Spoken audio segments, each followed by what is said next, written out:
Oui, Monsieur le Président, mon intervention aurait pu se limiter à un seul mot. Enfin, je vous rassure, ce ne sera pas tout à fait le cas.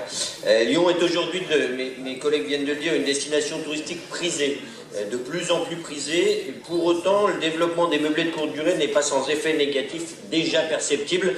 D'autres collègues en ont parlé. Tension du marché immobilier, augmentation du niveau des loyers, problème de tranquillité dans les copropriétés. Et ces effets négatifs méritent qu'on s'attarde quand même un petit peu sur ce dossier.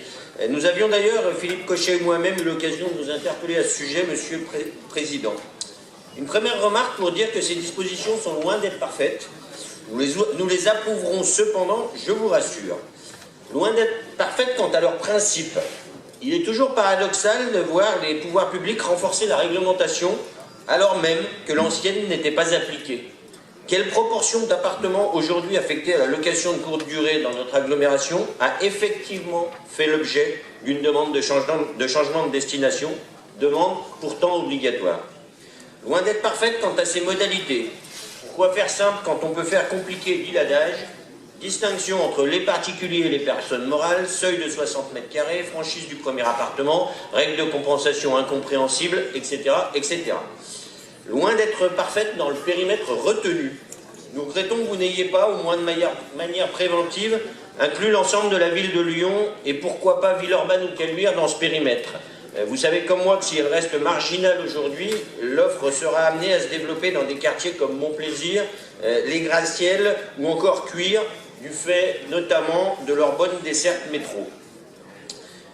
Mais les mesures que nous adoptons aujourd'hui à la métropole, Monsieur le Président, n'ont de sens sans faire le lien avec celles qui ont été adoptées au conseil municipal de Lyon lundi et qui prévoient d'instaurer l'obligation de déclaration préalable d'ici la fin de l'année 2018.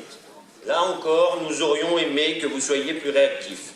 Cet enregistrement obligatoire entré en vigueur à Paris au 1er décembre est en effet indispensable pour assurer le contrôle et le suivi de l'offre et de fait valider le respect des règles par les bailleurs. La presse s'est largement fait écho des libéralités prises par certains bailleurs avec les règles urbanistiques, on vient d'en parler, mais également avec les règles fiscales. Les outils de contrôle et de régulation existent et il était plus qu'urgent de se donner les moyens de les appliquer. Je terminerai en prenant l'exemple de Paris. Paris, c'est à peu près 100 000 meublés en location. Aujourd'hui, on est à 10 000 inscrits, 10 000 enregistrés. On voit que la propension des loueurs à s'enregistrer est relativement faible et ça pose la vraie question du contrôle. Et nous avons appris à Lyon que lundi pendant le conseil municipal que seuls 2 agents seraient affectés à cette tâche. On peut quand même se demander devant l'ampleur de la tâche si ce contrôle sera vraiment efficace. Je vous remercie.